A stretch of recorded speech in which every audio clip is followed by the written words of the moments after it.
السلام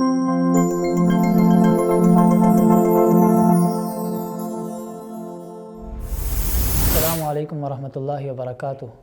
ناظرین، آج ہمارے ساتھ موجود ہیں میر صاحب۔ فی الحال میں حامد میر صاحب کی بات نہیں کر رہا، پنجاب سے آئے ہمارے معزز مہمان میر اسامہ صاحب سوشل میڈیا ایکٹیوسٹ اور آن لائن ایجوکیشن اور فزیکل ایجوکیشن کے حوالے سے بھی تقریباً 8-9 سال سے اپنی خدمات سر انجام دے رہے ہیں۔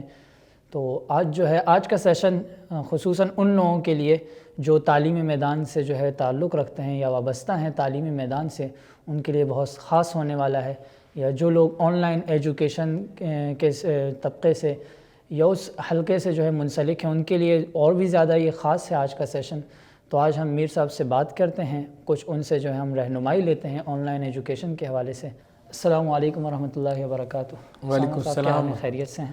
بہت شکریہ اسفر بھائی، آپ نے انوائٹ کیا، بہت شکریہ۔ خیر اسامہ صاحب، ہم نے 2019 میں کرونا آیا، کووڈ-19، پوری دنیا اس سے متاثر ہوئی، تمام ممالک کے تمام جو انتظامات تھے، نظام تھے، وہ اس سے متاثر ہوئے۔ پھر اگر ہم اپنے گراؤنڈ کو تھوڑا کلوز کرتے ہیں، اپنے صرف ملک پاکستان کی بات کریں تو ہماری معیشت، معاشرت، گھریلو نظام، اور جو سب سے زیادہ جس کا افسوس ہوتا ہے، ہمارا تعلیمی نظام متاثر ہوا۔ لیکن وہاں تعلیمی نظام جب متاثر ہوا تو اس سے ایک بات پر ہماری جو قوم تھی، پورا طبقہ اس بات پر آیا کہ اب آن لائن ایجوکیشن شروع کی جائے۔ اس سے پہلے بہت سارے لوگوں کا یہ خیال ہوتا تھا کہ آن لائن ایجوکیشن ٹھیک نہیں ہے، طلباء اس میں ترقی نہیں کرتے۔ تو اب تو پچھلے 8-9 سال سے آن لائن ایجوکیشن کے حوالے سے اپنی خدمات سر انجام دے رہے ہیں۔ تو سب سے پہلے تو میں آپ سے یہی جاننا چاہوں گا کہ آپ نے کس طرح اس کی ابتدا کی، آئیڈیا کہاں سے آیا آن لائن ایجوکیشن کا؟ بہت شکریہ۔ بسم اللہ الرحمن الرحیم۔ اس میں سب سے پہلے تو جیسے آپ نے بات کی ہے کہ 2019 میں کووڈ کے بعد لوگوں کا اس وقت رجحان اس طرح بہت زیادہ بڑھ گیا، بہت زیادہ بڑھ گیا ہے۔ تو میں سمجھتا ہوں کہ یہ جو لوگ اب کنورٹ ہوئے ہیں، ان کو بہت پہلے کنورٹ ہو جانا چاہیے تھا۔ بالکل ایسے ہی۔ اس لیے کہ ایک تو اس میں بہت اچھا مستقبل ہے، جو بھی ایک ارننگ کے پوائنٹ آف ویو سے دیکھیں یا کسی بھی پوائنٹ آف ویو سے، اس میں بہت اچھی ارننگ ہے، ہینڈسم اماؤنٹ آپ ارن کر سکتے ہیں۔ اس سے ہٹ کے جب سے اب کووڈ کے بعد بھی تو ہم اس میں انٹر ہوئے ہیں نا، تو اس سے پہلے بھی باہر کے ممالک میں ہو یا پاکستان میں ہو، جہاں جہاں ضرورت ہے اس کی، وہاں پہ آن لائن ہو جانا چاہیے تھا، اور اس کی ضرورت بھی تھی۔ آپ نے دوسری بات یہ پوچھی کہ میں آن لائن کس طرح اس فیلڈ میں آ گیا یا کیسے ہم اس میں بڑھے ہیں۔ میں نے 2013 میں غالباً ایک کورس شروع کیا تھا، آن لائن ہے جی۔ اس میں ہمارے ایک استاد ہیں، انہوں نے فوٹو شاپ کا ایک کورس شروع کروایا۔ تو اس میں باتوں میں انہوں نے کہا کہ اگر آپ بھی اپنی اکیڈمی بنا لیں، کچھ اس طرح کا کام کریں کہ جس سے لوگوں کو آپ تعلیم دیں۔ جی۔ مجھے شروع سے ہی سوشل میڈیا کا کریز تھا، شوق تھا موبائلوں کا، اس حوالے سے۔ تو میں نے کہا جی ٹھیک ہے، ان کی اس کاوش پہ، ان کی محنت پہ میں نے تھوڑا سا کام شروع کیا۔ تو مجھے یاد ہے کہ پہلا جو ایک ٹوٹا پھوٹا سا جو ایسا بھی اشتہار ایک ڈیزائن ہوا، انہوں نے اپنی ہی ویب سائٹ پہ اسے پبلش کیا اور لوگوں کو کہا کہ جی یہ دیکھیں، انہوں نے اپنا اشتہار بنایا ہے۔ تو وہاں سے یہ موٹیویشن ملی۔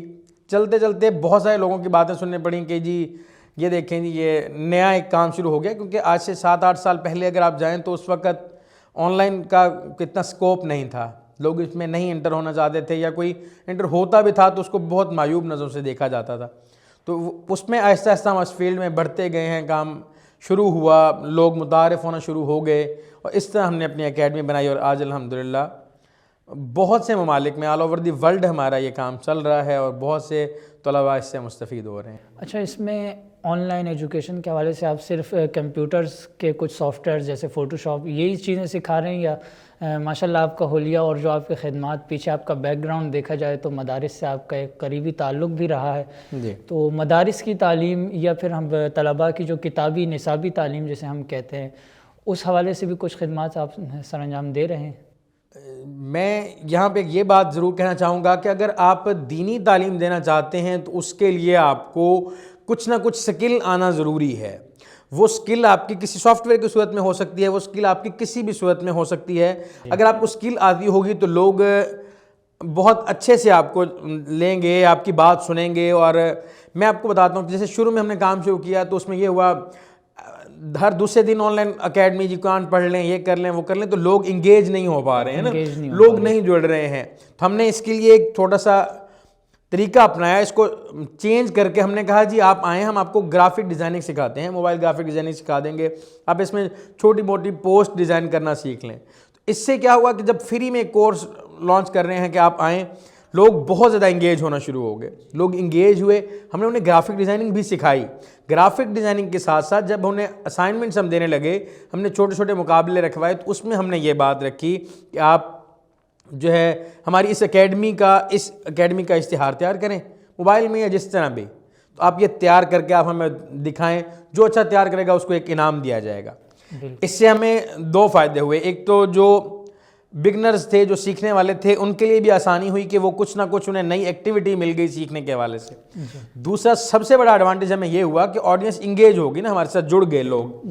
اب جو لوگ جڑے، انہوں نے ویسے بھی اپنے کوئی پوسٹ ڈیزائن کرنی تھی، انہوں نے جب ہماری اکیڈمی کی پوسٹ ڈیزائن کی تو اس سے یہ ہوا، آپ کوئی نیا کام کر رہے ہیں، آپ کے کزن کوئی کر رہا ہے، کوئی بھی دوست کام نیا کر رہا ہو، تو وہ اپنے دوستوں کے ساتھ شیئر کرتا ہے کہ یار میں نے یہ کام کیا ہے. تو انہوں نے بھی یہ اسی طریقے سے اس اکیڈمی کے بروشر کو اپنے مختلف والز پہ شیئر کرنا شروع کر دیا، دوستوں کو بتانا شروع کر دیا کہ جی ہم یہ ڈیزائن ہم نے بنایا ہے، آپ بتائیں کیسا ہے. تو ایک طریقے سے یہ مارکیٹنگ بھی تھی، جی مارکیٹنگ بھی تھی، اور اس سے ہمیں اچھا وہ لوگوں کا رسپانس آنا شروع ہو گیا. ہر ایک کی زبان بھی یہ آنے لگ گیا کہ یار اکیڈمی ہو، آن لائن پڑھنا ہو، آپ نے اس متعلق کوئی بھی معلومات چاہیے ہوں تو آپ رابطہ کر سکتے ہیں. اس طریقے سے ہماری انٹری ہوئی، اور دونوں طرف سے لوگ شامل ہوتے گئے، آہستہ آہستہ یہ کارواں بنتا گیا الحمدللہ. اچھا اسامہ صاحب، یہ تو ہو گیا ایک سافٹ ویئر کے حوالے سے. تو جتنا میرے علم میں ہے کہ آپ کی ایک قرآن پاک کی اکیڈمی بھی ہے، جو کہ بڑا عجیب سا لگتا ہے. قرآن پاک کے آج تک ہم نے مدرسے سنے تھے، مسجدیں سنی تھیں، مسجدوں کے صحن میں جو قرآن پاک پڑھایا جاتا تھا. تو یہ قرآن اکیڈمی کیا چیز ہے اور یہ کیا کام کرتی ہے؟ ہم اس بارے میں کچھ جاننا چاہتے ہیں، میں اور میرے ناظرین. جی ضرور. اسفر بھائی، اس طرح ہے کہ آن لائن قرآن ہم نے اس وقت پڑھانا شروع کیا کہ ہمارے ساتھ ایک ٹیچر رابطے میں تھیں، فیمیل خاتون. تو انہوں نے کہا ہمارے پاس کوئی بچے باہر کے پڑھ رہے ہیں، آلریڈی وہ تعلیم حاصل کر رہے ہیں. تو میں نے انہیں کہا کہ آپ اس طرح کریں کہ تھوڑا سا ہمیں بتا دیں کہ آپ کیا پڑھا رہے ہیں. کیا جب انہوں نے تھوڑا سا قرآن پاک سنایا تو وہ غلط پڑھ رہے تھے. تو میں نے انہیں کہا کہ آپ غلط قرآن پاک تو پڑھا ہی رہے ہیں، تو آپ باہر کے ممالک میں بھی تعلیم دے رہی ہیں، کہیں بھی پڑھا رہے ہیں، تو کم از کم اچھے انداز سے پڑھائیں گے تو اس سے فائدہ ہوگا. اس وقت بہت زیادہ ضرورت ہے. اگر آپ آل اوور دا ورلڈ دیکھیں نا تو بہت ایکسپینسو ہے، وہاں پہ دینی تعلیم یا تو ہے نہیں، اگر ہے تو کوئی اچھے نہ ہونے کے برابر ہے، کوئی آسان انداز سے اس کو تعلیم نہیں دی جا رہی ہے. اس کی بہت زیادہ کمی محسوس اس وقت سے لے کے اب تک میں دیکھ رہا ہوں کہ وہاں پہ کچھ اس طرح کا پراپر انتظام نہیں ہے. باہر کے ممالک میں آپ دیکھیں مساجد میں کوئی نہ کوئی تعلیم وغیرہ، کوئی اس طرح کی ایکٹیویٹیز ہو رہی ہیں، لیکن بہت زیادہ کاسٹلی ہیں اور کوئی آسان انداز سے، کوئی پراپر طریقے سے سکھانے کا انتظام نہیں تھا. تو اس صورت میں ہم نے یہ کام شروع کیا کہ باہر کے ممالک میں لوگوں کو، میری خالہ ہیں وہ لندن ہوتی ہیں، تو ان سے جب ان کا آنا جانا پاکستان بہت زیادہ ہے، تو ان سے رابطہ ہوا، ان سے بات چیت ہوئی، تو وہ بتانے لگیں کہ بھی یہاں پہ ضرورت ہے، وہاں پہ نئی پڑھائی ہوتی ہے. تو اس سے ہمارے ذہن میں آیا کہ یار یہ کام تھوڑا سا بڑھا لیا جائے، اس کو اس طریقے سے کیا جائے تو اس سے فائدہ ہوگا. تو اس طرح ہم نے یہ آن لائن قرآن اکیڈمی بنائی ہے، اور الحمدللہ بہت سارے ممالک میں اس وقت، آسٹریلیا میں، کینیڈا میں، برمنگھم میں اور یو کے تو مطلب جتنے بھی ان کنٹریز میں ریگولر کلاسز الحمدللہ چل رہی ہیں، اور لوگ قرآن پاک کی تعلیم سے مستفید ہو رہے ہیں اور بہت کچھ سیکھ رہے ہیں. اس سے بہت اچھی، آپ اسے ارننگ کے حوالے سے بھی دیکھیں تو وہ بھی ہو رہی ہے، اور لوگوں تک تعلیم بھی پہنچ رہی ہے، اس سے وہ سیکھ بھی رہے ہیں الحمدللہ.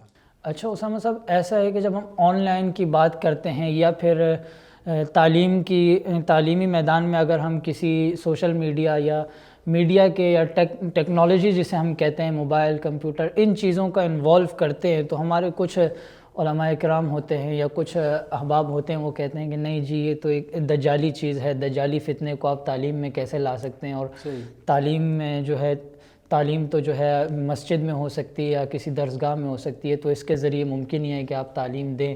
تو کیا ابھی تک آپ لوگوں نے، جو آپ کے باہر ممالک میں قرآن پاک کے حوالے سے تعلیم کا سلسلہ جاری ہے، تو ابھی تک کچھ طلباء ایسے ہیں جنہوں نے قرآن پاک مکمل کیا ہو آپ کے پاس؟ کچھ نہیں، اس میں ایک بڑی تعداد ہے الحمدللہ جنہوں نے طلباء و طالبات نے قرآن پاک مکمل کیے ہیں. ایک بات. دوسری بات آپ نے یہ کی کہ بہت سے لوگ ابھی بھی سمجھتے ہیں کہ یہ جو ہے ناجائز ہے یا خرافاتی چیز ہے. میں سمجھتا ہوں کہ جس وقت تک آپ کو کسی بھی چیز کا مثبت استعمال نہیں آتا ہے اس وقت تک وہ چیز آپ کے لیے ناکارہ ہے، اس وقت تک آپ اس سے فائدہ نہیں اٹھا سکتے ہیں. اب کسی بھی وقت آپ کسی چیز کا استعمال مثبت استعمال سیکھ گئے ہیں نا، اس وقت آپ کے لیے کام کرنا، آپ کے لیے یہ ساری باتیں بہت پیچھے رہ جاتی ہیں. ہمارے بہت سے احباب یا تو استعمال جانتے نہیں ہیں، اور جانتے ہیں تو صرف سکرولنگ کی حد تک جانتے ہیں کہ ہم آئے ہیں سوشل میڈیا پہ چند منٹ، 1 گھنٹہ 2 گھنٹے ٹائم ضائع کیا، سکرول کیا اور دیٹس اٹ، بس اتنا ہی. جبکہ اس کو اگر آپ پراپر انداز سے سیکھ کے چلتے ہیں، پراپر انداز سے آپ اس پہ کام کرتے ہیں تو اس میں فائدہ بھی ہے، بہت حد تک فائدہ ہے، اور پیغام بھی آپ کا، آپ کے عقائد، نظریات، آپ جو چیز پہنچانا چاہ رہے ہیں ایک بہت ہی مثبت انداز میں آپ وہاں تک پہنچا سکتے ہیں، اور اس کے بہت زیادہ فوائد ہیں. اور رہی بات اس میں یہ کہ حلال حرام والی بات، یہ کہ یہ جائز ہے یا نہیں ہے، دیکھیں کوئی بھی چیز ہے، کوئی بھی جگہ ہے، جب ہم اپنا ٹائم انویسٹ کر رہے ہیں، کہیں بھی ہم اپنا ٹائم انویسٹ کر رہے ہیں، ہم اپنے ٹائم کی پیمنٹ تو لے سکتے ہیں نا، اس میں تو کوئی قباحت نہیں ہے بالکل بھی. اور ہم نے اس میں مفتیان کرام سے فتوے بھی لیے، جو ہم اپنا ٹائم دے رہے ہیں آپ اس ٹائم کے حوالے سے بالکل جو ہے آپ ارننگ کر سکتے ہیں، آپ معاوضہ لے سکتے ہیں، اس میں قطعاً کوئی قباحت نہیں ہے. اس میں اب تو آ کے بہت سارے، شروع میں تو بہت زیادہ مسائل تھے، اب آ کے بہت سارے مفتیان کرام اس پہ متفق ہیں اور پراپر انداز سے، بلکہ بہت سے اسکالرز آپ دیکھتے ہیں جو دینی اسکالرز ہیں ان کا اپنا کام بھی بہت اچھا چل رہا ہے. اچھا اسامہ بھائی، میں آپ کے جو ہے جہاں آپ نے سوشل میڈیا کے مثبت استعمال کیا اس میں بعد میں آؤں گا، اس سے پہلے میں اپنا ایک ڈاؤٹ ہے جو ذاتی طور پر مجھے بھی ہے اور میں نے باقی احباب سے بھی سنا، وہ ڈاؤٹ ہم کلیئر کروانا چاہتے ہیں. ایسا ہے کہ ہمارا جو ایک تو ہمارے ملک میں جو ہے تعلیم کو 2 حصوں میں تقسیم کیا جاتا ہے، ایک کو عصری تعلیم کہا جاتا ہے، دوسری کو دینی کہا جاتا ہے، جبکہ ہونا نہیں چاہیے، دونوں ایک ہی چیز ہوتی ہیں. ہم نے اس کو جو ہے مسلکی کہیں نہ کہیں جا کر ہم نے اس کو اختلافات پیدا کر کے دونوں کو الگ کیا. جہاں تک عصری تعلیم کی بات ہے تو وہاں تو آن لائن ایجوکیشن جو ہے پہلے بھی چلتی آ رہی تھی اور اب بھی چل رہی ہے اور بہت بہترین ماشاءاللہ چل رہی ہے. لیکن دینی تعلیم کی جب ہم بات کرتے ہیں تو ہمارا ایک یہ نظریہ ہوتا ہے کہ علم سینہ بسینہ منتقل ہوتا ہے، اور ذاتی طور پر میں یہ سمجھتا ہوں کہ ہمیں اب تعلیم یا علم پڑھانے کی نہیں بلکہ سکھانے کی ضرورت ہے. اور سیکھتا تو انسان جو ہے جب استاذ کے ساتھ رہتا ہے. کچھ وہ ایک بزرگ کا واقعہ بھی آپ نے سنا ہو کہ وہ اپنے استاذ کے خدمت میں 20 سال رہے علم سیکھنے کے لیے. 18 سال انہوں نے صرف ادب اور تربیت سیکھی اور 2 سال انہوں نے جو ہے علم سیکھا. تو آن لائن کلاس میں جب ہم بیٹھتے ہیں تو وہاں ہم صرف اس کو کتاب کے حوالے سے ہی تعلیم دے رہے ہوتے ہیں، یا اس میں تربیت کا وہ جو بلینک ہوتا ہے اس کو بھی فل کر پاتے ہیں ہم اس کو، تربیت والے بلینکس کو؟ بہت اچھا سوال ہے اس پر بھائی آپ کا. میں یہاں پہ یہ کہنا چاہوں گا، دیکھیں ہر چیز زمانے کے ساتھ بدلتی ہے. اس وقت سکرین کا زمانہ ہے، آپ کوئی گھر اٹھا لیں، کوئی بھی گھر ایسا نہیں ہے جس میں بچے سکرین پہ ٹائم نہ اپنا گزارتے ہیں. بالکل ایسے ہی، ایسا ہے یا نہیں ہے؟ بہت سارے. اب جب سکرین کا زمانہ آ گیا ہے تو تربیت بھی سکرین کے ذریعے ہو رہی ہے. میں اس وقت ڈوریمون، جتنے بھی کارٹونز وغیرہ مختلف چل رہے ہیں، اس میں بچوں کو جو وہ ویژن دے رہے ہیں، جو نظریہ دے رہے ہیں، وہ یہ اسکرین کے ذریعے دیا جا رہا ہے. تو کس طرح ہم آن لائن جو ہے یہ تعلیم اور دیں اور ان میں بچوں میں تربیت نہ آئے یا ان میں یہ مثبت تبدیلی نہ آئے، یہ کیسے ممکن ہو سکتا ہے؟ 100% جب سکرین کے ذریعے سے خرافات پھیلائی جا سکتی ہیں تو دینی تعلیم بھی میں سمجھتا ہوں کہ بہت آسان انداز میں دی جا سکتی ہے. اس میں طریقہ کار تبدیل ہو سکتا ہے. جب ہم پڑھا رہے ہیں بچے سے مختلف ایکٹیویٹیز کروائی جا سکتی ہیں، بچے کو تربیت کے حوالے سے بتایا جا سکتا ہے. کیونکہ آج کا جو بچہ ہے، جو اب جنریشن آ رہی ہے، وہ صحبت یا اس چکر کے، اب میں خود جانتا ہوں کہ کسی بھی محفل میں بیٹھے ہوئے اگر 10 لوگ بیٹھے ہیں، 10 کے 10 موبائل میں لگے ہوئے ہیں، کسی کو کوئی فرق نہیں ہے. اگر ہم 10 بندے اکٹھے بیٹھے ہیں تو ہر بندہ موبائل میں لگا ہوا ہے. بالکل ایسے، یا وہ صحبت والا کانسیپٹ ہی ختم ہو گیا کہ غلط صحبت کا اثر ہے. وہ جو ایک تھا کانسیپٹ وہ ختم ہو کے اب سکرین کا دور آ گیا. تو اس سکرین کے دور میں ہمیں چاہیے کہ ہم اس طرح کی ایکٹیویٹیز کو جنریٹ کریں, بنائیں, جس طریقے سے بھی کر کے بچہ انگیج ہی صرف اسکرین کے ساتھ ہو رہا ہے. جی اس وجہ سے میں سمجھتا ہوں کہ تربیت کے حوالے سے اچھا میڈیم ہے, بہت اچھا. اگر اس پلیٹ فارم کو استعمال کیا جائے اور احسن انداز سے استعمال کیا جائے تو اس سے فائدہ ہو سکتا ہے. ہمیں خاطر خواہ فائدہ ہو رہا ہے, لوگ انگیج ہو رہے ہیں, جڑتے ہیں, ان سے مختلف ایکٹیویٹیز کروائی جا سکتی ہیں, وہ جس بھی مد میں ہوں بات درمیان میں, تو ہم اسے مزید بھی ایکسپلین کر سکتے ہیں. لیکن اتنا ہے کہ اس سے فائدہ ہو رہا ہے, لوگ سیکھ رہے ہیں کچھ نہ کچھ حد تک. باقی یہ ایک بات 100% ہے کہ فزیکل جو تعلیم ہے اس کا مقابلہ آن لائن کبھی بھی نہیں ہو سکتا, کبھی بھی نہیں ہو سکتا, بالکل کبھی بھی نہیں ہو سکتا. لیکن جس طرح جنریشن یا جس طرح دور بڑھتا جا رہا ہے اس وقت بہت زیادہ ضرورت محسوس ہو رہی ہے اس چیز کی کہ ہم اس کو پوری طرح سے اس میں جتنا اپنا جدت لا سکتے ہیں, جتنے طریقے سے ہم اس میں انوالو ہو سکتے ہیں, احسن انداز سے ہم اس کو کر سکتے ہیں. ہمیں اس پہ توجہ دینی چاہیے اور اس کو لے کے چلنا چاہیے. صرف موبائل, اچھا سا بنا ہوا اشتہار, پروفیشنل قسم کے ایک اسکائپ آئی ڈی بنی ہوئی ہو جس میں یونیک یوزر نیم ہونا چاہیے ہے, اور اس کے علاوہ زوم کا اکاؤنٹ بنا ہوا ہو, تو میں سمجھتا ہوں اکیڈمی بنانے کے لیے اتنی چیزیں کافی ہیں.